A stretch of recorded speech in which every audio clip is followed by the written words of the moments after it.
जय गुरु जी संगत जी, जय गुरु जी, शुक्राना गुरु जी। ओम नमः शिवाय, शिव जी सदा सहाय। ओम नमः शिवाय, गुरु जी सदा सहाय।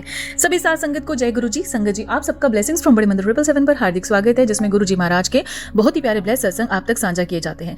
गुरु जी महाराज की कृपा से हमने शिव पुराण का अध्ययन आरंभ किया है और आज जिस अध्याय का हम स्वाध्याय करने जा रहे हैं वे है 255। संगत जी, आज जो हम पंचम खंड पढ़ रहे थे, ठीक है, बहुत दिनों से पंचम खंड हमारा चल रहा है। हम शिव पुराण का जो श्री रुद्र संगीता पंचम खंड पढ़ रहे थे। आज जो अध्याय है इसका 255, इसके साथ ये संपूर्ण हो जाएगा और आज के अध्याय में हम द्वादश जो है ज्योतिर्लिंग की महिमा का गुणगान करेंगे, उसके बारे में सुनेंगे।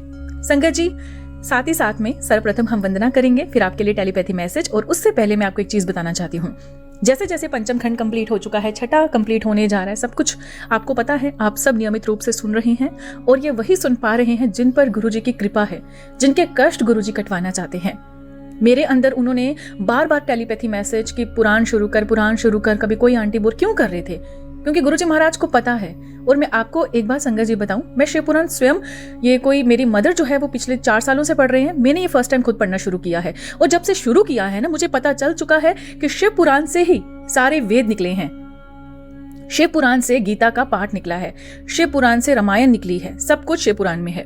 सबका वर्णन, कौन से मुनि ने कैसा श्राप दिया तो भगवान ने राम का जन्म लिया और उनको वो सब कुछ ये लिखित है। तो शिव पुराण एक ऐसा पुराण है जिसे जब आप सुनते हैं तो आप गीता, रामायण और अन्य ग्रंथों का भी पाठ आप घर में बैठे कर लेते हैं। संगत जी, ये गुरु जी महाराज भी, और आपको पता है भगवान हर एक रूप में, हर एक युग में जन्म लेते हैं। महादेव भोलेनाथ गुरु जी महाराज के रूप में जन्म लेके हमें क्या बताने आए?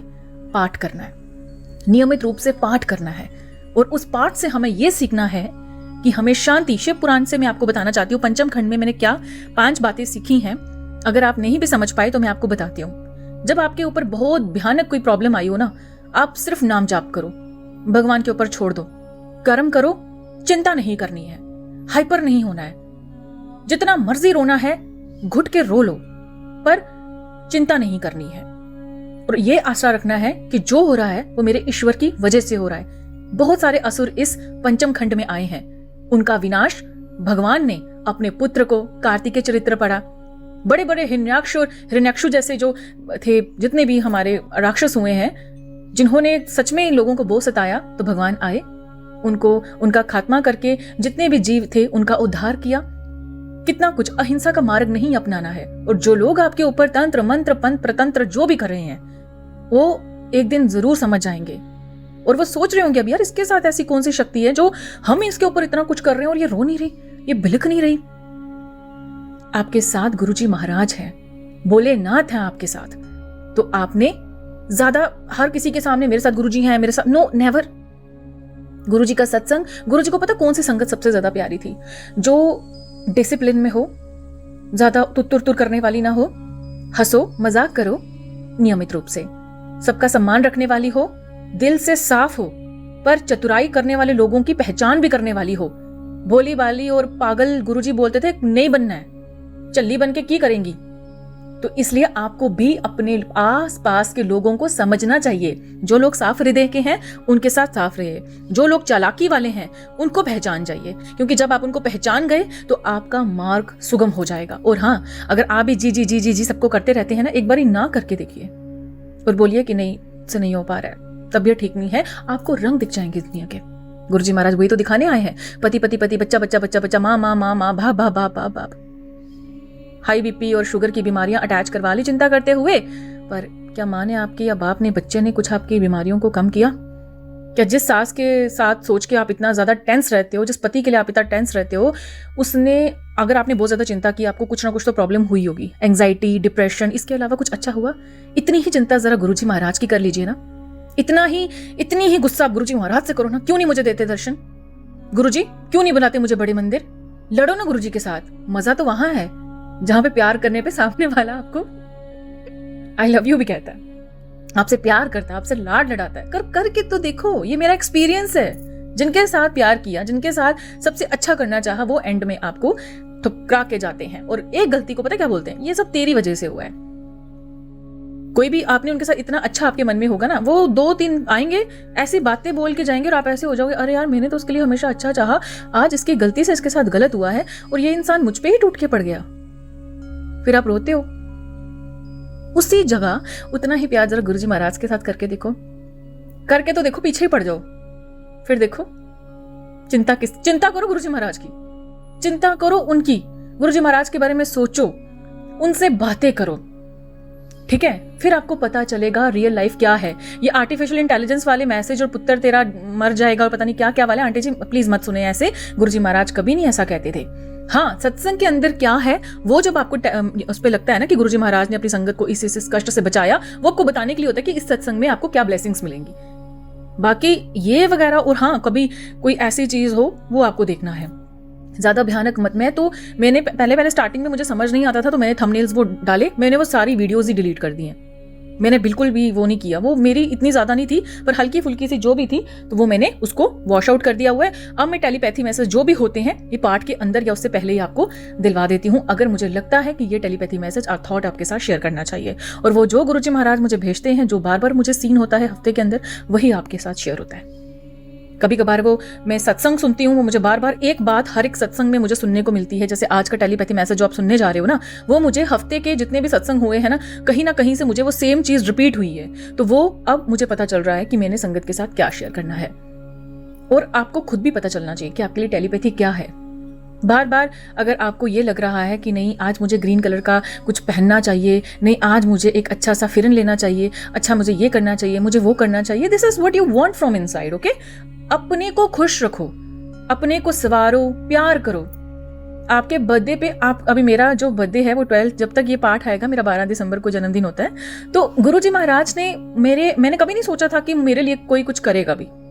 मैंने नॉर्मल में कहीं नहीं गई उस दिन, मुझे सत्संग पे भी इनविटेशन था, मैं नहीं गई। सोचा था कि मैं जाऊंगी, हल्का सा मैंने नमस्कार किया और मैंने अपने घर वालों के साथ बैठ के गुरुजी महाराज के पास प्लेलिस्ट लगा के मैंने वो सेलिब्रेट किया। मैंने कुछ नहीं किया और थोड़ा बहुत मुझे बाहर जिन्होंने बुलाया था दोस्तों ने, उनके साथ मैंने सेलिब्रेट किया। तो यहाँ पे आपने ज्यादातर ये देखना है कि गुरुजी महाराज आपके साथ करना क्या चाहते हैं, वो बोलना क्या चाहते हैं, आपको बताना क्या चाहते हैं। ज्यादा लोगों के साथ अटैच रहोगे ना, धोखा खाओगे। और अगर धोखा मिल भी चुका है, उनकी फितरत पता चल भी चुकी है, फिर भी उसी के पीछे ही सिर मार रहे हो, फिर आपको कोई नहीं बचा सकता। क्योंकि बोलते हैं ना, मार्ग भगवान एक बार ही दिखाता है। बार बार आप सोचते होंगे आपको इंस्पिरेशन के मैसेज आते हैं कि मैं आपको एक चीज़ बताती हूँ। मेरी जो कज़न, मेरी फ्रेंड है, ठीक है, उसको ना 10 बजे के करीब ना, वो 11 बजे लेट नाइट मतलब बड़ा स्क्रॉल करती थी, तो वहाँ पे उसको मैसेज आते थे कि अगर जो इंसान 10 बजे तक नहीं सोता है उसको हार्ट की प्रॉब्लम हो सकती है आने वाले टाइम में। अब हार्ट की प्रॉब्लम को दूर करने के लिए आपको क्या करना है, कोई अन्य बीमारियां ना लगें, तो उसके लिए आपको क्या करना है, रात को जल्दी सोना है और सुबह जल्दी जागना है 5-6 के करीब, ठीक है संगत जी। आइए अब अध्याय आरंभ करते हैं। आज बहुत बड़ा जो है मैसेज, यही आज के लिए टेलीपैथी थी जो आपको मैंने समझाया है। होप सो आप अच्छे से समझे होंगे। छोटा सा अध्याय है जिसमें 12 ज्योतिर्लिंग का वर्णन है। आइए सुनते हैं। नंदेश्वर बोले, हे सनत कुमार जी, अब मैं आपको सर्वव्यापी भगवान शिव के 12 ज्योतिर्लिंगों रूपी अवतारों के बारे में बताता हूँ। सौराष्ट्र में सोमनाथ, श्रीशैल में मल्लिका अर्जुन, उज्जैनी में महाकालेश्वर, ओंकार में अपरेश्वर, हिमालय पर केदार, डाकिनी में भीमशंकर, काशी में विश्वनाथ, गोमती तट पर अम्बकेश्वर, चिताभूमि में वैद्यनाथ, दारुकवण में नागेश, सेतुबंध में रामेश्वर तथा शिवालय में गुष्मेश्वर नामक 12 अवतार हैं। जो मनुष्य शुद्ध हृदय और भक्ति भावना से इन ज्योतिर्लिंगों का पूजन और दर्शन करता है उसे परम आनंद की प्राप्ति होती है। वे जो शिवजी के प्रथम ज्योतिर्लिंग सोमनाथ का सच्चे हृदय से पूजन करता है उसके सभी रोगों जैसे श्रेय, कुष्ठ आदि का नाश होता है, उसके सारे पाप धुल जाते हैं और उसे भक्ति व मुक्ति प्राप्त होती है। आपको पता है जो 13वां 12 ज्योतिर्लिंग है ना, 13वां वाला कौन सा है? हमारे बड़े मंदिर वाला। गुरुजी ने कहा था जो 12 ज्योतिर्लिंग में नहीं जा सकता वो इस 13वें में आ जाए, उसका कल्याण निश्चित है। तो आपको याद रखना है कि 13 ज्योतिर्लिंग है, 13वां बड़े मंदिर छतरपुर में, ठीक है संगत जी। उसके सारे पाप धुल जाते हैं और उसे भक्ति व मुक्ति प्राप्त होती है। श्रीशैल में स्थित दूसरे ज्योतिर्लिंग मल्लिका अर्जुन के दर्शनों से मनोवांछित फल की प्राप्ति होती है तथा सब दुखों का नाश होता है एवं सुख मिलता है। पुत्र प्राप्ति की इच्छा पूर्ति के लिए इस लिंग की स्तुति की जाती है। उज्जैनी में स्थित तीसरा ज्योतिर्लिंग महाकालेश्वर नाम से जग में विख्यात है। अपने एक ब्राह्मण भक्त वेद के आवाहन पर प्रकट होकर शिवजी ने दूषण नामक असुर का वध किया था। तत्पश्चात वहीं स्थित हो गई, इसलिए इस ज्योतिर्लिंग को महाकालेश्वर कहा गया। इसके दर्शनों से मनुष्य की सारी कामनाएं पूरी होती हैं। चौथा ओंकार नामक ज्योतिर्लिंग है। विंध्यगिरि ने भक्ति भाव से विधि पूर्वक पार्थिव लिंग स्थापित किया। विंध्य की भक्ति से प्रसन्न होकर शिवजी उसी लिंग से प्रकट हुए और 2 रूपों में विभक्त हो गए। तभी से ओंकारेश्वर नामक लिंग ओंकार और परमेश्वर नामों से प्रसिद्ध हुआ। इसका दर्शन करने से भक्तों की अभिलाषा पूरी होती है। भगवान शिव के 5वें अवतार के रूप में केदार स्थित केदारेश्वर ज्योतिर्लिंग है। वहां श्री हरि के नर नारायण अवतार की प्रार्थना पर वे वहां विराजे। उनका ये अवतार समस्त श्री हरि के अब ये जो केदारनाथ वाला जो ज्योतिर्लिंग है ना, आप बोलोगे कि नहीं वो पांडवों की वजह से वो छिप गए थे। इसके पीछे एक और भी कथा है कि नर नारायण अवतार की प्रार्थना पर वे वहां पे विराजे थे। तो जो श्री हरि के जो नर नारायण अवतार है, उन्होंने भी भगवान शिव को वहां बोला था विराजने के लिए, इसलिए भगवान ने वो स्थान चुना है। उनका ये अवतार समस्त अभिष्टों को प्रदान करने वाला है। शिवजी के 6ठे अवतार का नाम भीमनायक नाम के असुर को मारने के कारण भीम शंकर है। भीम को मारकर शिवजी ने काम रूप देश के राजा सुदीक्षण की रक्षा की थी और उन्हीं की प्रार्थना पर वे डाकिनी में स्थित हो गए। शिवजी का यह अवतार ब्रह्मांड को भोग और मोक्ष देने वाला है। शिवजी का 7वां विश्वेश्वर नामक अवतार काशी में हुआ। इस अवतार की आराधना ब्रह्मा, विष्णु, भैरव सहित सभी देवता करते हैं। इसको पूजने अथवा इसका नाम जपने वाले मनुष्य कर्म बंधन से छूटकर मोक्ष के भागी होते हैं। चंद्रशेखर भगवान शिव का 8वां अवतार त्र्यंबकम नाम से सुविख्यात है और गोमती नदी के किनारे गौतम ऋषि की प्रार्थना और कामना से हुआ है। इस ज्योतिर्लिंग के दर्शन और स्पर्श से सब कामनाएं पूर्ण होती है और मृत्यु पश्चात मुक्ति मिलती है। पवित्र पावनी गंगा गौतम ऋषि के स्नेहवश गौतमी के नाम से प्रवाहित हुई। 9वां वैद्यनाथ अवतार शिवजी ने धारण किया। अनेक लीलाएं करने वाले त्रिलोकीनाथ भगवान शिव के लिए रावण के लिए आविर्भूत हुए और चिता भूमि में ज्योतिर्लिंग रूप में स्थित होकर वैद्यनाथेश्वर नाम से प्रसिद्ध हुए। उनके दर्शनों से भोग और मोक्ष की प्राप्ति होती है। भगवान शिव का 10वां नागेश्वर अवतार अयोध्या में हुआ। इस अवतार में शिवजी ने दारुक नामक असुर को मारकर अपने एक वैश्य भक्त सुप्रिय की रक्षा की थी। शिवजी के इस लिंग का दर्शन और पूजन करने से महापातकों का समूह नष्ट हो जाता है।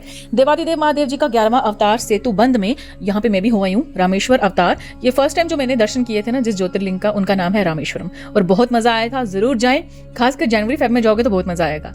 रामेश्वरम अवतार कहलाता है। सीता जी को वापस लाने के लिए लंका जाते समय समुद्र तट पर श्री रामचंद्र जी ने इस लिंग को स्थापित कर भगवान शिव की आराधना अर्चना की थी। उनकी प्रार्थना पर शिवजी इस लिंग में स्थित हुए। रामेश्वर लिंग को गंगा जल से स्नान कराने वाले मनुष्य को जीवन में बंधन से मुक्ति मिल जाती है। उसे परम दिव्य ज्ञान की प्राप्ति होती है।